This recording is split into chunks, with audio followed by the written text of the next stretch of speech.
أعوذ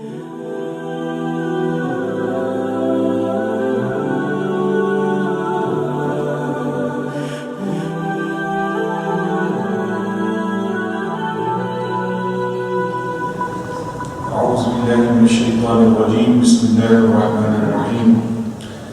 الحمد لله رب العالمين والعاقبة للمتقين والصلاة والسلام على حبيبنا ورسولنا ونبينا محمد وعلى آله وأصحابه أجمعين. All praise and glory is for Allah subhanahu wa ta'ala, and salutations be upon the noblest and the most perfect of His creation, our Master Muhammad sallallahu alayhi wa sallam. Yesterday we discussed the Prophet ﷺ's chain of strategy and the way he started to begin the groundwork for the preparation of the hijrah. And this was very, very important for the Muslims. And the Prophet ﷺ didn't just think that a miracle will come, Allah will send some angels, He'll send some movers and shakers, and they'll take all our property and they'll move into Medina, or the angels will come and help us out. None of these things. The Prophet ﷺ, for every single aspect in his life, he prepared to the best of his ability, and then left the success on Allah subhanahu wa ta'ala. So yesterday's lesson was very vital for us all to remember that in our dunya as well as our deen, we need to prepare to the best of our ability, and then rely on Allah subhanahu wa ta'ala for its outcome and for its success. So the Prophet ﷺ attempted 26 times, he approached 26 tribes, remember yesterday? And every single tribe rejected him again and again. And then he started approaching individual people, and so many individual people accepted and embraced the message of Islam. And finally, the 6 people from Khazraj, the 6 youngsters, the youthful people who came from Yathrib at that time, which was Medina al-Munawwara, they came and they accepted the faith at the hands of the Prophet ﷺ. So everything in life, it must undergo some form of preparation. Just like if you don't make the masala for the salad, it doesn't work out very well. Everything has to have some form of preparation in life in order for you to succeed. So the Prophet ﷺ, he met these 6 very, very young men, and those 6 young men, they came from Yathrib at that time, and they knew somewhat about the Prophet ﷺ, his background, because they were living amongst Jews, and the Jews had shared with them the various stories of the final and the last messenger. And at the same time, these youthful people, these 6 young men, they were very, very tired of the war that had been going on for many, many years. And therefore they wanted to get away from that situation. They were open-minded and they wanted to have peace and move on with their life as well. So the Prophet ﷺ, he understood all of these situations, and then he approached them, and then he did that da'wah to them, and then alhamdulillah they embraced Islam, and it was them who originally allowed Islam and the seeds of Islam to actually be sown into the city of Medina al-Munawwara, and for the Muslims to go finally and do migration there. So inshallah today we will carry on, because the Prophet ﷺ, yesterday, if you remember, he sent these 6 youthful people back, and he said, go and propagate to your family members and to your friends, and then come back the following year. And as you remember, the following year when they came back and they had doubled. So there was 12 people who had accepted Islam, 6 previously and 6 after. 8 were from Khazraj, and then 4 were from Aus. Remember the 2 tribes, the main ones which were fighting all the time, Aus and Khazraj.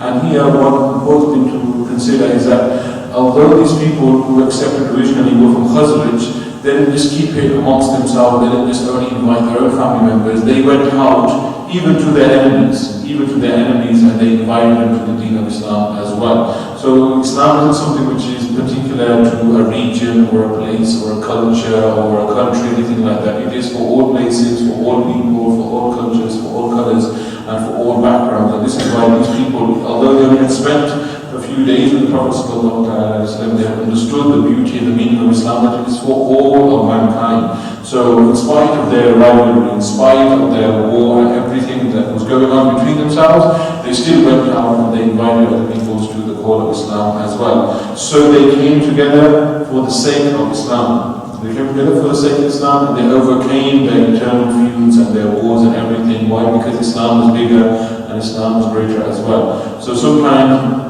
We try to avoid, some family members who may not be inclined towards the deen, or people from our family members who may not be Muslim at all, because we just think, he doesn't deserve it, or what does he care? But no, you have the message, you have the duty to share that message and deliver that message to whoever you come across, whether Muslim or non-Muslim, your own family members, your enemies, your foes, whoever it may be.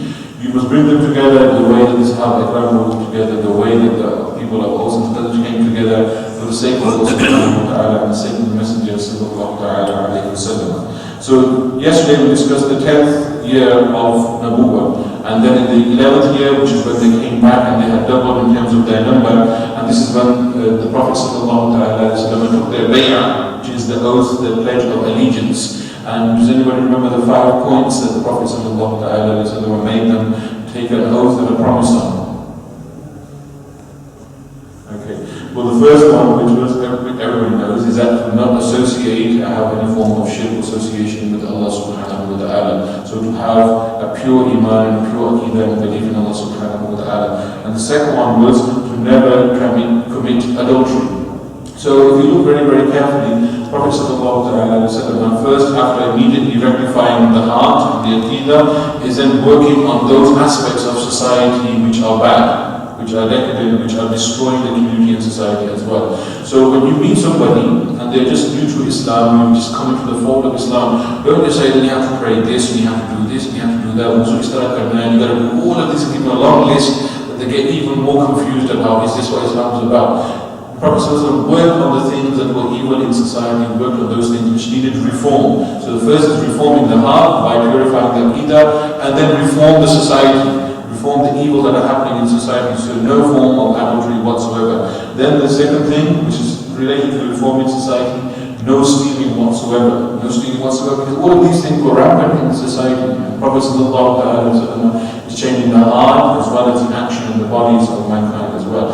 Never to kill any of their children, and never to falsely accuse anybody of anything, especially slandering, accusing women of any form of indecency and things like that. None of these things. And the last one was to obey the Prophet sallallahu ta'ala alayhi wa sallam. So these were the 6 things the Prophet sallallahu ta'ala alayhi wa sallam pledged with them, and they agreed to fulfill all of these things.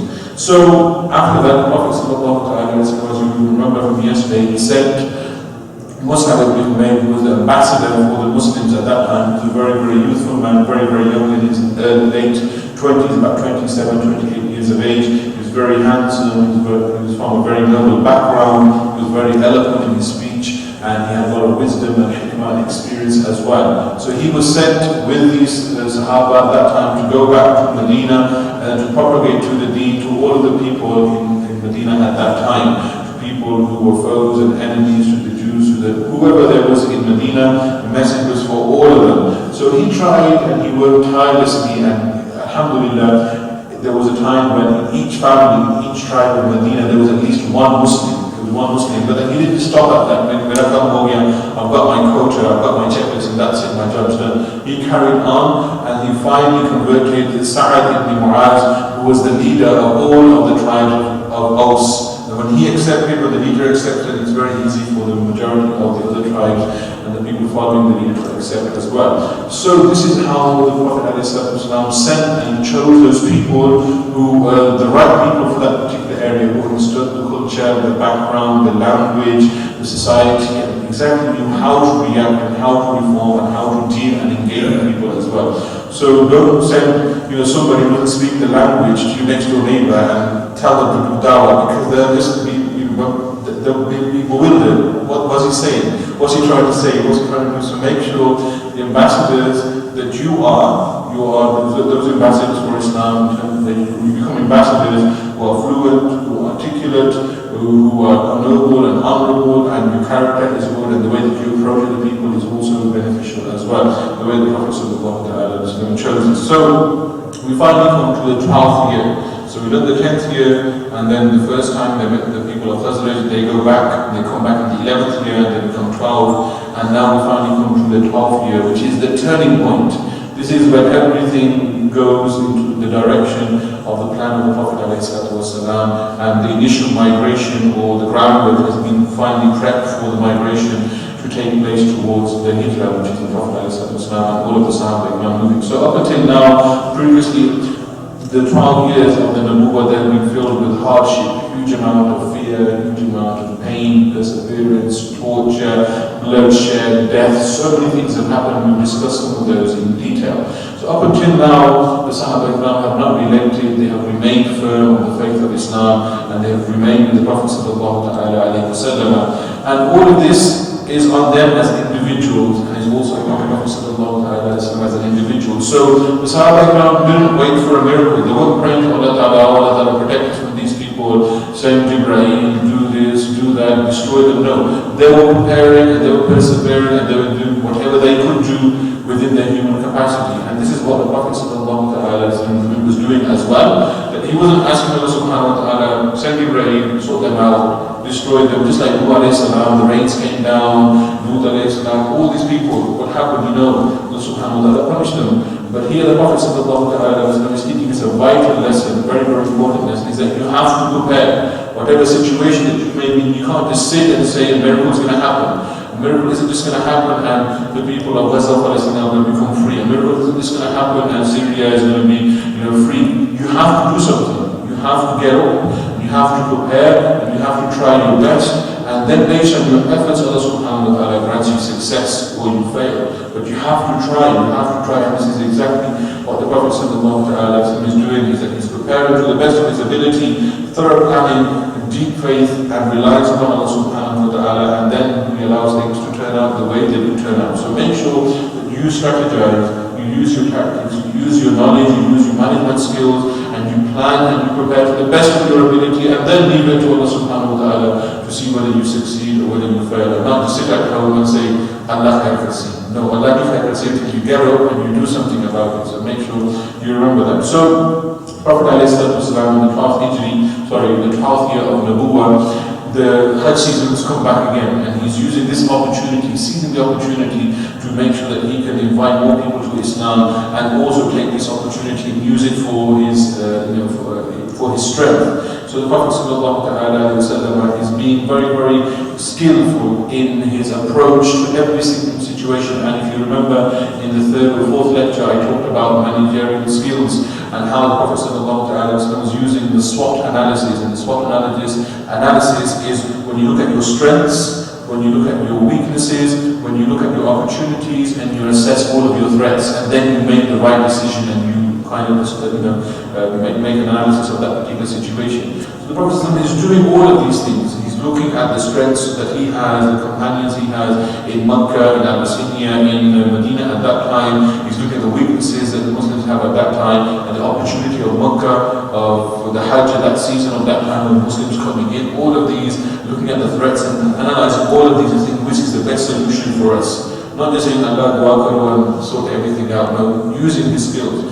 So it's important for us as well to use all of these skills that are available. There was no universities at that time. Allah subhanahu wa ta'ala had taught the Prophet ﷺ. The Prophet was using his knowledge, using his experience as a tradesman and everything else to analyze all of these given situations. So don't just sit at home and pray. You have to analyze and you have to try to make the most of the situation that you're in. So the Prophet ﷺ, in the 12th year of Nubuwwah, he's planning the arrival of the people of Medina. Because remember, more and more people have accepted Islam, and they're planning to come and pledge their allegiance to the Prophet ﷺ, just as the previous people did in the 11th year, and just as the ones did before that in the 10th year. So now roughly there's about 73 to 75 people who are planning to come and meet the Prophet ﷺ and pledge their allegiance. However, it's not going to be something easy, because when 6 people come, 5 people come, it's very easy for them to come uninterrupted, meet the Prophet ﷺ, go back. If there's 70, 80 people coming, it's going to raise suspicion. It's going to raise alarm bells. What's happening? Underground, and the Quraysh are going to feel like there's a threat, and they may attack those Muslims, new Muslims. They may attack the Muslims in Makkah, and everything which the Prophet ﷺ is planning very thoroughly, very intricately may go down the drain. So the Prophet ﷺ realizes the situation, and he knows that he has to do something to maintain the secrecy, maintain all of his plans without it being thwarted and without it being affected. So the Prophet ﷺ, he asks those people who are coming to Makkah at that time to make sure that they blend in with the rest of the people. He's not telling them to be spies or anything like that, no, but to blend in with the people, don't stand out like a sore thumb. Similarly, we're here in the UK, if you want Islam to flourish, if you want Islam to be accepted and not for it to be alien, you need to be part and parcel of this community. You need to blend in with this community. If you're constantly there in the town centre and places like that, with your jubbas and your nabiyas and your abayas and your salawat and you're always going to stand out. You're always going to be seen as the other and not part of this community. So the Prophet sallallahu alaihi wasallam with his hikmah is saying, look, you don't need to stand out, you don't need to be saying the takbir all the way along the way until you come to Makkah. No, just blend in, because the caravans are coming in from Yemen, from Syria, from all these places.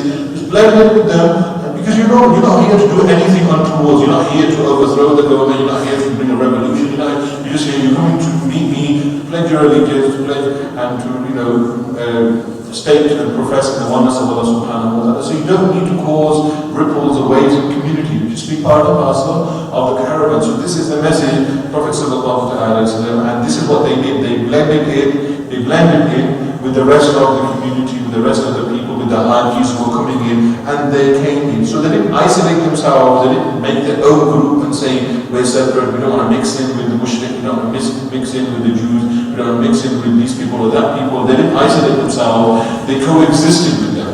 And this is a very important thing for us to factor in and to realize. We need to coexist. Yes, our beliefs may be different, their beliefs may be different, our way of life may be different, their way of life may be different, but that doesn't mean you segregate yourself and you move yourself in society. You need to keep yourself part and parcel of the community and society, not isolate yourself and coexist with each other.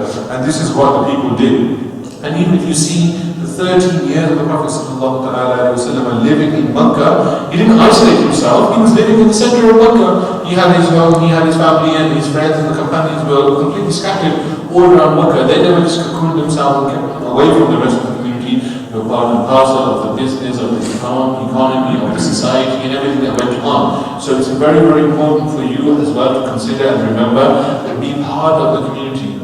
Be part of the community, because when you are accepted as one of them, then when you propagate to them, they'll be more inclined to listen to you, because they won't be threatened and they won't think he's indifferent towards us or he's got a different way of living. Be part and parcel of them. That doesn't mean you completely adopt every single thing. You adopt the good things, so there's no harm in wearing jeans and tracksuit bottom and things like that, because there's nothing wrong against that in Sharia. So there's many things that we can adopt. The things that we don't adopt is like alcohol and drug abuse and fornication, things like that. Those are things that obviously we keep away from, and the Sharia prohibits that. So we maintain our principles of goodness, of akhlaq and adab, but we also blend into the society as well, just the way the Sahaba Ikram did, and just the way the Prophet ﷺ did as well. Imagine him being in Makkah at that time and him wearing a three-piece suit. It wouldn't go. Imagine him, wearing salawat kameez at that time. It just wouldn't go. So he wore the clothes of his area, he ate the food of his area, he walked and talked like his people, because it was important for him to coexist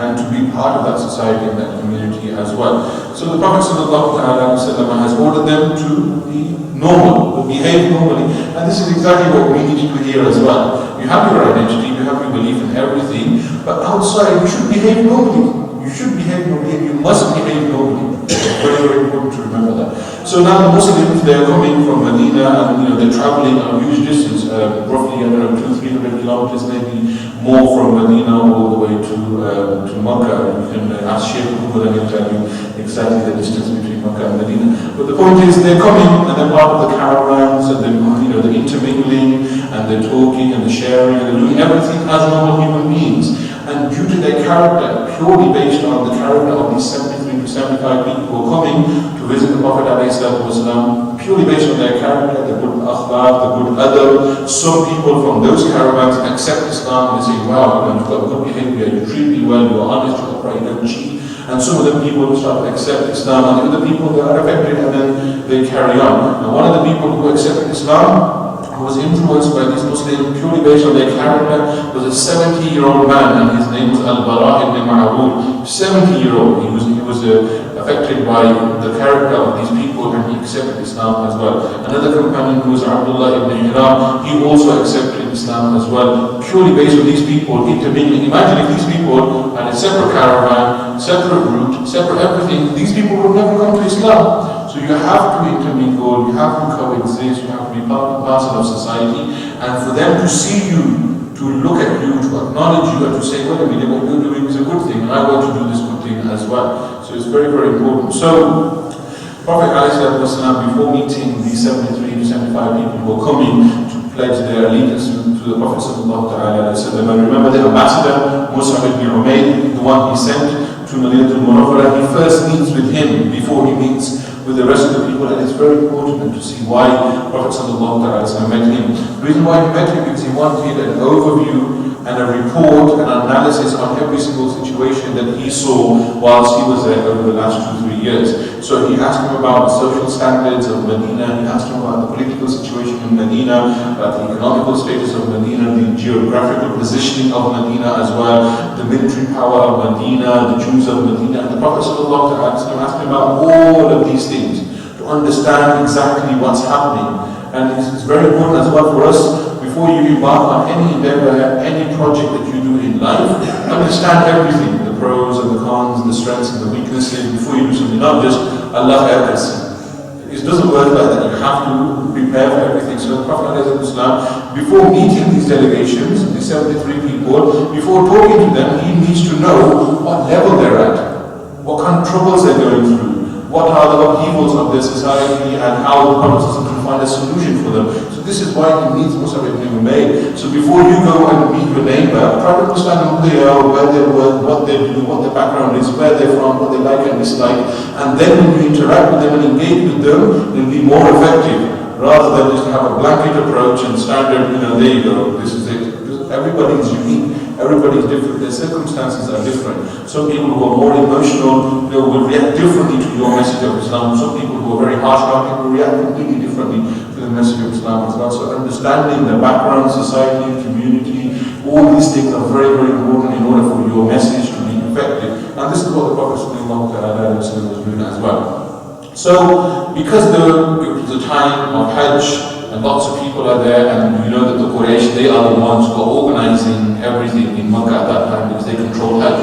So the Prophet ﷺ had to be very, very careful on where to meet, how to meet, what time to meet, because this will naturally cause alarm bells to ring, and then the people of Quraysh would attack Muslims at that time.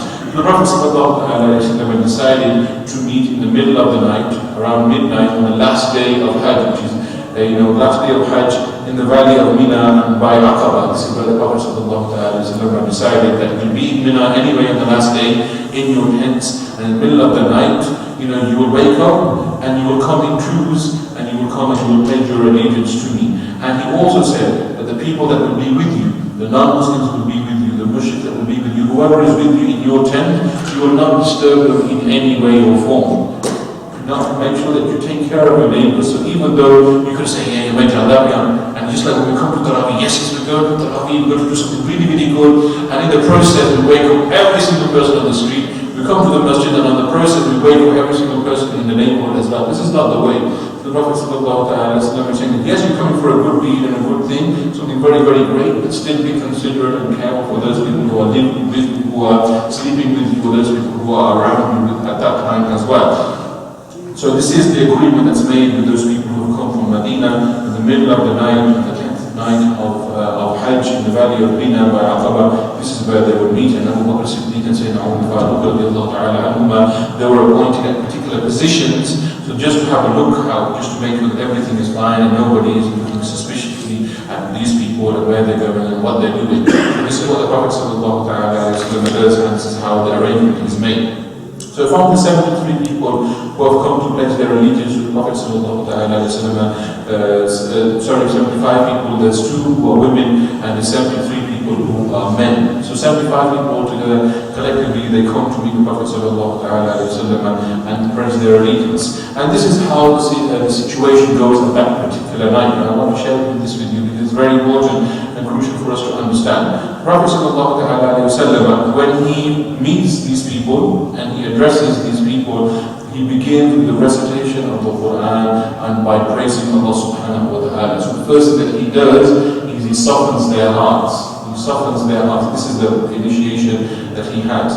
After touching their hearts and softening their hearts, then he addresses their concerns, and then he touches and addresses their concerns and touches their mind. So first the heart, make the heart peaceful and tranquil with the zikr and praise of Allah subhanahu wa ta'ala, and then address their mind. And the Prophet sallallahu alayhi wa sallam, when addressing their mind, he tells them 5 things that they have to follow. First one is to obey the Prophet alayhi salatu wasalam. The second one is to spend money in the way of Allah subhanahu wa ta'ala, to always command that which is good and to forbid that which is evil, to defend Islam, to protect the Prophet alayhi salatu wasalam, and also to protect the women and the children as well. So this is what the Prophet alayhi salatu wasalam asked them. So he praised Allah, glorified Allah subhanahu wa ta'ala, and says that these are the 5 things that I need you to pledge your allegiance towards. So you have to obey me, to spend in the way of Allah subhanahu wa ta'ala, to command good and forbid evil, to defend Islam, to protect him just the way that they would protect their own family, their own children, and their own wives as well.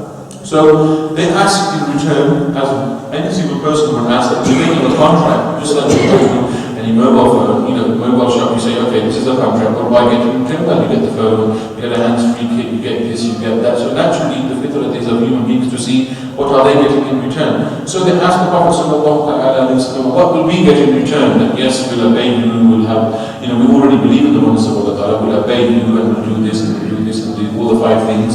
But what do we get in return? The Prophet sallallahu alaihi wasallam doesn't give them any false promises. Just like the ministers and the MPs, they make so many promises. They make so many promises that they know they will never be able to fulfill. Yet they make these promises by to lure people in. Just like even advertising companies make these false promises as well sometimes. But the Prophet ﷺ, he doesn't make any false advertisement. He does not make any false promise whatsoever. The only thing that he mentioned is that if you do all of these 5 things, then your reward will be Jannah. Your reward will be with Allah subhanahu wa ta'ala. So no false promises. He could have said, when I come, there will be barakah in Medina, the halat will change, and this will happen, and that will happen, and Allah will shower you with gold, and this and that. He could have said all of these things, and they would have believed him, because he was a messenger of Allah subhanahu wa ta'ala. The revelation descends upon him. He only speaks from the will of Allah subhanahu wa ta'ala. So he could have said all of these things, but he didn't. He spoke the truth. And this is why I remind you that whenever you are inviting anybody to the deen, don't give them false hopes, don't give them false promises, speak the truth, because the reward is only with Allah subhanahu wa ta'ala. And in your worldly affairs, if you're dealing with any person that come here, I'll do this for you, I'll do that for you, any agreement that you make in this dunya, make sure it is based on haqq, based on such. Never give any false hope to any person, any false promises, because this is not the way of Islam, this is not the way of the Prophet sallallahu alaihi wasallam. So he did not give any false hope to them, any false promises to them that this will happen or that will happen. No, your reward will be Jannah, your reward will be with Allah subhanahu wa ta'ala. And then they accept this. They say, yes, indeed, we accept this and we pledge our allegiance to you in return for Jannah, in return for the paradise, and with the reward with Allah subhanahu wa ta'ala. So this situation is there, the meeting is there, the people are there, the meeting the Prophet sallallahu alaihi wasallam has addressed them and he has spoken to them, and then they have shown their appreciation of this, and they're also very, very keen to accept Islam as well. But in between all of this was, the majority of the Sahaba Ikram are very, very enthusiastic that yes, they want to come, they want to pledge, and they want to follow completely in the footsteps of the Prophet sallallahu alaihi wasallam. There were 2 people who were still slightly reluctant, slightly hesitant, but not for a negative reason. Not for a negative reason, but for a positive reason. They were reluctant and hesitant. And you might think, how can you be reluctant and hesitant for a positive reason? I will share this with you. These were 2 people who were very, very young. So the other people who are elderly, who are in the middle ages, they're eager because they want to accept the pledge and allegiance to the Prophet sallallahu alaihi wasallam. And then there's this one man, and the second one I'll talk about as well. The young youth, his name was Abu Haytham ibn Tayhan. He was a young new Muslim. And he was assessing the situation. So the Prophet ﷺ has spoken, and now he's mentioned these things, and then our elders, they are speaking, and they agree to all of these conditions and the pledges and the points, and they are readily accepting the pledge to the Prophet ﷺ. So he assesses all of the situation, and then he raises his hand to speak. So he chooses the right time to speak. So he doesn't interrupt right at the beginning. Because imagine if you're walking from Medina all the way to Mecca, you have lots of thoughts going through your mind. What if this happens? What if that happens? And this, and then you're trying to obviously think about all these scenarios. So this young person as well, Abu Haytham ibn Tayhan, he's thinking of these particular scenarios, and he would have immediately, as soon as he saw the Prophet and the meeting began, would have raised his hand and shouted and screamed and said, look, you sort this out first before we even listen to you. But no, he was disciplined. He had good akhlaq, good adab, and he's teaching us a vital lesson as well, that they have energy. They have lots of good ideas, they have innovative ways of thinking and so many things, but they should always choose the right time to speak. There's always the right time to speak. Many times the youth will say something very, very good and beneficial, but because they say at the wrong time, it is rejected. So always, as people who are merging into the community, you have a good point, you have something which is beneficial, but choose the right time to speak. This is what this young lad does. Abu Haytham ibn Tayhan, he speaks after the Prophet ﷺ and after the leaders who accepted the points and the conditions. And he says, we have strong relationships with the Jews, and your arrival might put an end to that. And now, if Allah subhanahu wa ta'ala grants you victory, would you rejoin your people in Makkah after we have destroyed our relationship with the Jews? So look, he's looking at the situation that we have a good relationship with the Jews in Medina, and because of when you come in, that relationship will be made sour. And if you are given victory over the Quraysh, the people of Makkah, after we've left the Jews and everything and broken our ties for your sake, are you just going to pack up and go back to Makkah? Because what are you going to do? Because we've destroyed everything, we've left everything for your sake, and our relationship and everything will have gone down the drain. And so look at when he asks the question, not at the beginning, doesn't interrupt the Prophet, neither does he interrupt his elders, but he waits for the right time, opportune time, and then he raises his hand and then he speaks politely and raises his concern. And the Prophet sallallahu alaihi wasallam, he doesn't shout, "Oi, do we care?" He doesn't talk like that, he doesn't behave like that. So he appreciates what the youngster is saying, what the youth is saying. The Prophet sallallahu alaihi wasallam smiles at him and he explains, and he says that his blood will be like their blood, and their blood will be like his blood, and that he will live amongst them, and his grave will even be amongst them as well. Prophet ﷺ promises them he will make peace with all of their allies, and he will stand with them, alongside them, against their enemies. The Prophet ﷺ reassured that youthful person. Imagine that if you lose your youth, you may have the Buddha with you, but your youth are your future. They are your strength, they are your power. And if you can't convince the youth, then who will you have? So the Prophet ﷺ, he reassures him, he supports him, he smiles at him, and he said, what you have said is a very good thing. And then he puts his concern at him, and he said, my blood is with your blood, and your blood is with my blood, and I will walk with you, I'll make peace with your ally, and I will stand with you against your enemies, and I will live amongst you, and not just desert you, not just disown you just because my maqsid is complete or anything like that. So the vital lesson here is that yes, it's good to have ideas, yes, it's good to have concerns as a youthful person, but make sure that you voice them in the right way, in the right manner, at the right place, at the right time. Because had he spoken before the Prophet ﷺ spoke, then immediately this idea would have gone through all of the people, and they would start to have doubts about, oh my God, this is going to happen, that's going to happen. But he waited and allowed Prophet to speak. And then he waited for his elders to react as well, and then he raised his concern and said, make sure you consider this as well. So this is how we should react, especially the youth, and how we should be with our elders and our community people as well.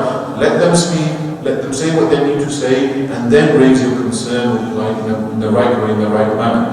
And then another person, who is very, very youthful as well, Asad ibn Zurara, he speaks up as well, because he's assessing the situation, just like this other young lad was assessing the situation as well. And then he speaks up, that he chooses the right place again to talk. So hikmah is very, very important. Yes, you have Josh, you have this Jawani, you have this energy, you want to use it, you want to be heard, you have to use your wisdom to choose to speak at the right place at the right time. So this young lad as well, Asad ibn Zurara, he speaks as well at the right time, and then he addresses the Prophet ﷺ, and he addresses all of the people at that time, but in a positive way. He speaks up and he says, "Oh people, should you not see." He speaks up and he speaks to the people. He said, "Look, consider this very, very carefully, and what you are about to do. You are pledging to fight with this man, to fight against the Arabs, a guy going to fight against the Persians. So he's just basically giving an overview of the situation at hand, because in the Josh of things that you kind of forget what's going to happen. So he just gives this overview of the situation that, look, realize what you're doing, you are pledging with this man to fight the Arabs and also to fight the Persians as well, also to fight the black people and also to fight the white people as well. And if you are going to disappoint him, then it's better that you leave him now than you leave him later on. So this is him giving him that very, very strong statement as well. If you're pledging with him, you're promising to be with him, this will mean that you will have to end up fighting with the Quraysh, with the people of Makkah, with the people of Persia, with the white people and the black people. And if you're going to desert him then, it's better for you to move away from the situation now. So he's making them realize the gravity of the situation they're in. So he's not trying to be negative and trying to dissuade them and push them away, but just trying to make them realize that this is what they're getting themselves into.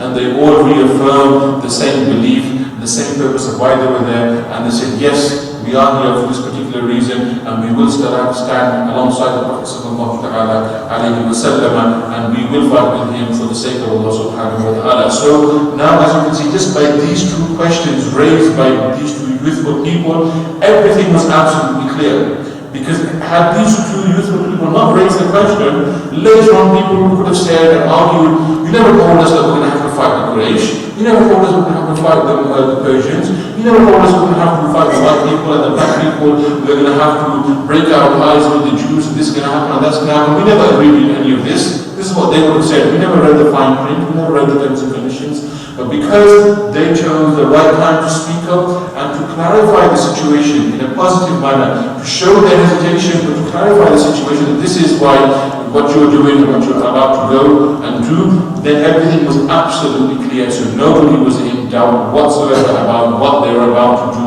and what they were pledging. And they all agreed. And they put their hand in the hand of the Prophet sallallahu alaihi wasallam, and they said, this is the best deal, this is a successful bargain, that we are alongside you, we are pledging our allegiance to you, and in return we will seek the pleasure of Allah subhanahu wa ta'ala, and we will have the Jannah, the gardens of paradise beneath our feet on the day of Qiyamah as well. So this is how the entire situation and that meeting goes, and it goes on for a couple of hours. But look at how important the Prophet ﷺ sees to address their concerns. He doesn't dismiss the youth, doesn't dismiss their concerns, but addresses their concerns and clarifies every single situation and scenario and saying, this is what you're getting yourself into, so make sure that you're doing it for the right reason. So after this happens, the Prophet ﷺ doesn't just leave them on their own accord, but then he says, from amongst these 75 people, you need to nominate 12 people who will go back and they will govern your tribes, in your towns, in your areas at that time. So automatically the Prophet ﷺ is using a democratic process. So he's not saying, you're related to me, you're my friend, you're closely related to me, or you have power, you have this, you have that, you can go and control this tribe or that tribe. None of these things. The Prophet ﷺ tells them, those 75 people who have just pledged their allegiance, that you choose from amongst yourselves, you vote to find your leaders. And then 12 people are nominated, 8 people, 9 people are from Khazraj, and 3 people are from Aus.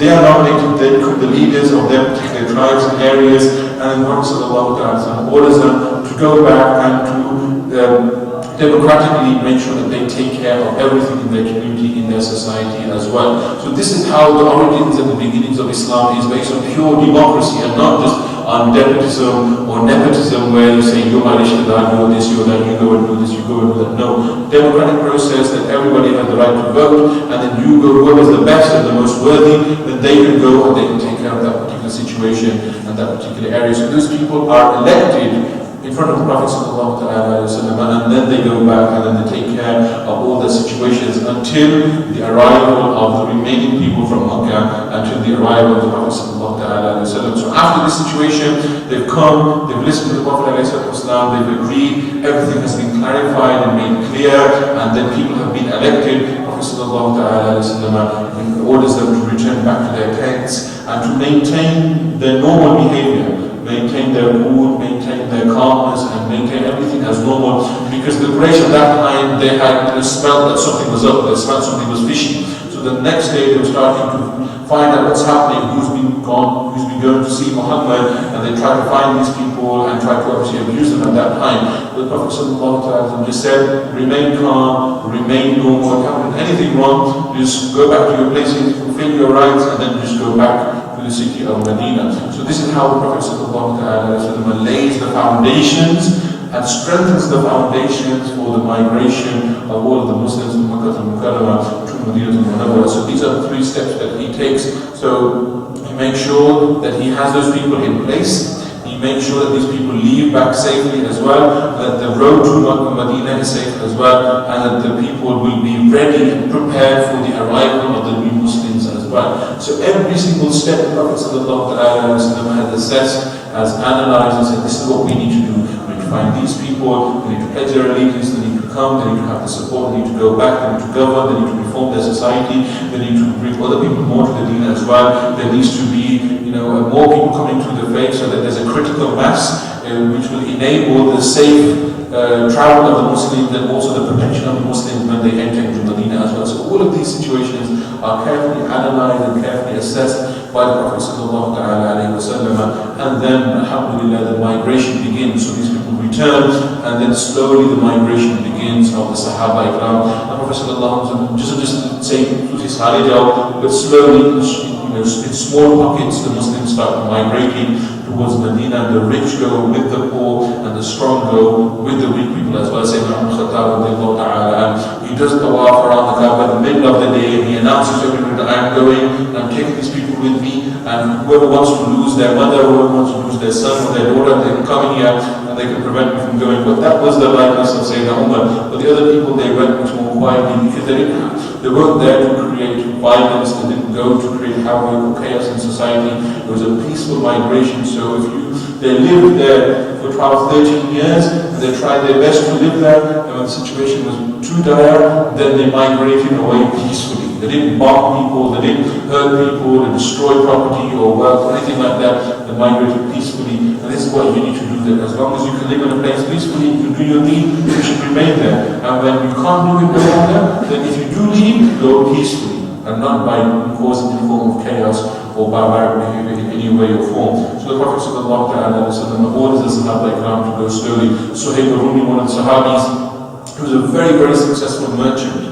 Very, very successful merchant. And when he was leaving for Medina al-Munawwarah, following in the command of the Prophet ﷺ, he had 10 camels.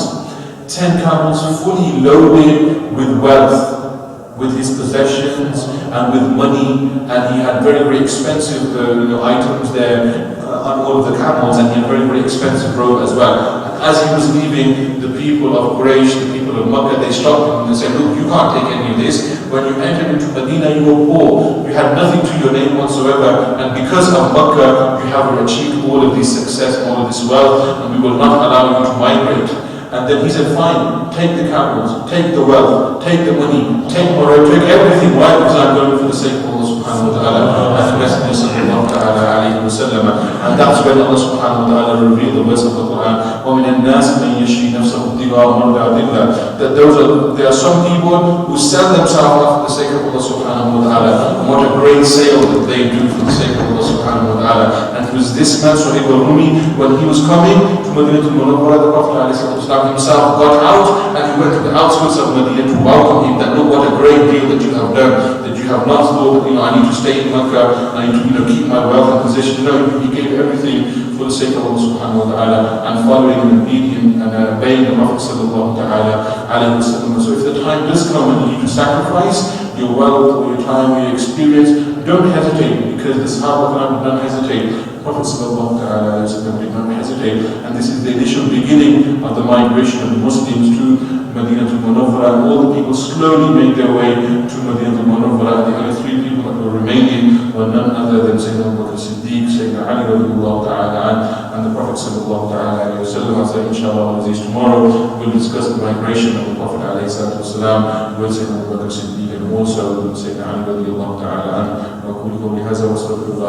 Make sure you maintain the 6 checkpoint, the checklist of the Prophet ﷺ, which is to always bring your salah on time. The next one was dua for yourself and your family members and for the ummah. Pardon? Always do a good deed every single day. Make sure you do a good deed, an extra good deed. Kingship. Maintain the ties of kingship, abundantly read the Quran, and also give charity in the way of Allah subhanahu wa ta'ala as well. And remember the lessons from yesterday, that whatever may happen, you must carry on and persevere and try different ways and be flexible in propagating your deen. And today when we learn the importance of coexisting, the importance of maintaining ties and kinship and living amongst those people, and through your character and through your akhlaq, willing to be over, and most importantly, preparing and planning for every eventuality, the way Prophet ﷺ did by looking at his strengths, looking at the opportunities he had available, assessing the threats that were there as well. So all of these things are very, very important in order for you to flourish, in order for you to be successful, in order for Islam to be successful as well. Jazakumullah khairan. See you tomorrow.